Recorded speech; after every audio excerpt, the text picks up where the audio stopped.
In the 11th episode of Luke Cage, Luke, Claire, and Misty are trapped in Harlem's paradise, surrounded by cops, goons, gangsters, shades, and the psychotic Diamondback. Luke Cage finds himself in a sticky situation in this episode. He always manages to get into these type of things. But this week, the stakes are officially raised. As Misty Knight has been shot multiple times, she's bleeding out profusely, and she might even lose an arm. This might be our very first veiled hint to what's going to be happening to her in the future seasons of Luke Cage, as I'm not the biggest expert on Luke Cage and its side characters, but to my knowledge, Misty Knight in the comic book versions is eventually going to lose an arm, so we might actually be seeing the origin of that in this week's episode. What we are definitely going to get in this episode is just a lot of explosive action. A lot of this, of course, is because Luke Cage is going to have to lock himself up, along with Misty Knight, in the bottom of this club, which is just overrun with goons, with a lot of ridiculous weaponry.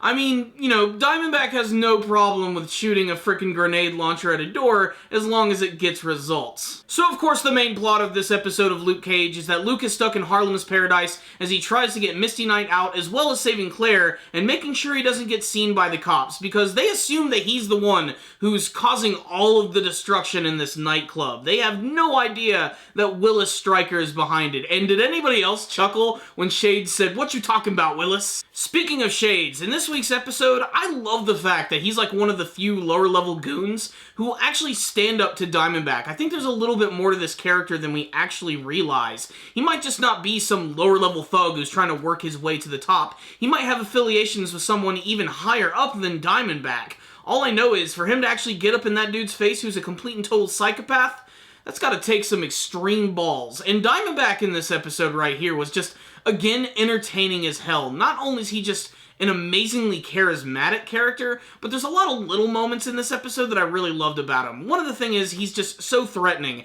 They've actually taken that guy by the name of Damon Boone, who is one of the people who works alongside Mariah Dillard and knows all of her secrets. And he's basically using him as a hostage in this episode. And as you're watching, you're just sort of waiting for that moment when Diamondback is going to snap and kill this guy, shoot him in the head, crack him against the wall. Who knows what's going to happen? You know shit is going down. The build-up to it is definitely the best part, especially how he kind of fucks around with him a little bit by offering him scotch and telling him all of these stories about his entire backstory and his mother. And then, of course, there's that great scene where you have the song "Son of a Preacher Man" playing over Diamondback talking about his past.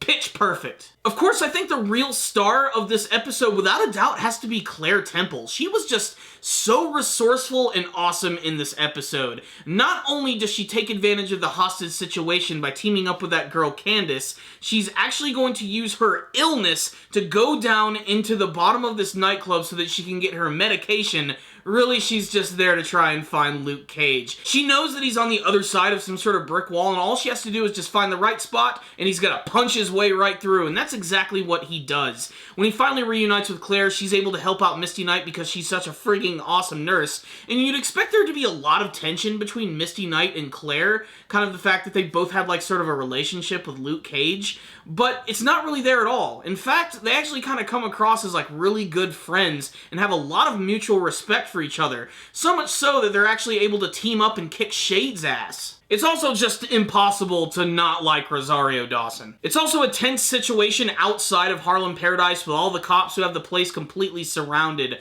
A lot of this episode is built on the tension that you really don't know when they're gonna bust in, kick the door in, and start going after Luke Cage or Diamondback. And Diamondback is just playing it cool the entire episodes, despite the fact that Shades is sort of shitting his pants the entire time.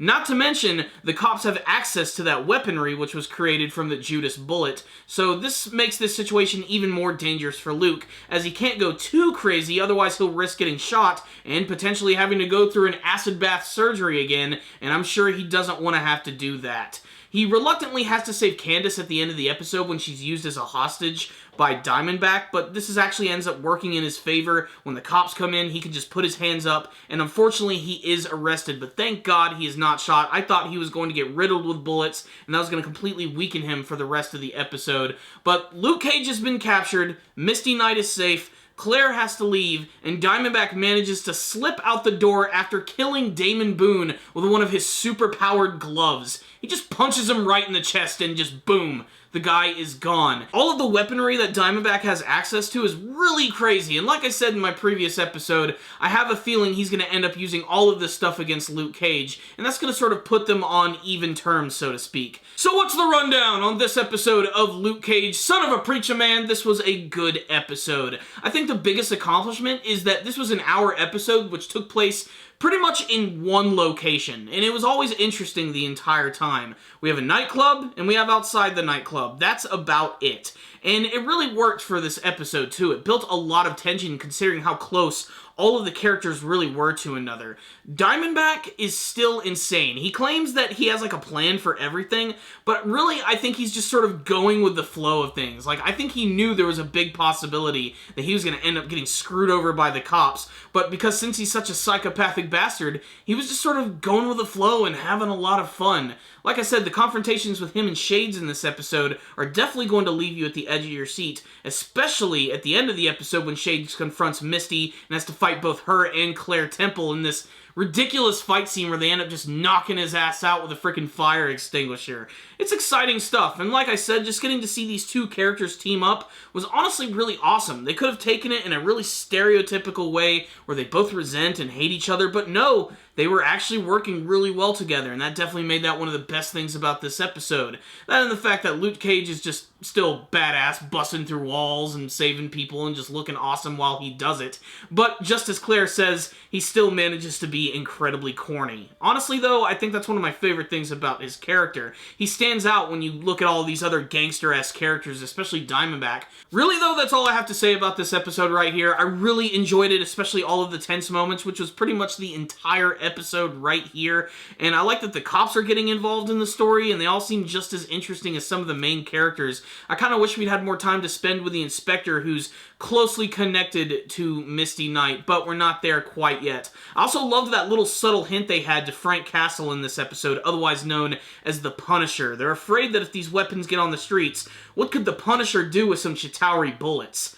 I imagine he'd probably be cracking some skulls. And this week's episode was pretty awesome. I'm going to give this one right here a 4 out of 5. It was a little long-winded in some parts, but for the most part, this was a great build-up to the finale of the first season of Luke Cage. So there are my thoughts on the episode. Make sure to tell me what you thought about it in the comments section below. Thank you guys for watching this review. I really appreciate it. Make sure to like the video, share it with all of your buddies, leave me a comment, and subscribe to the channel. Thank you guys again for watching, and as always, stay dandy, baby.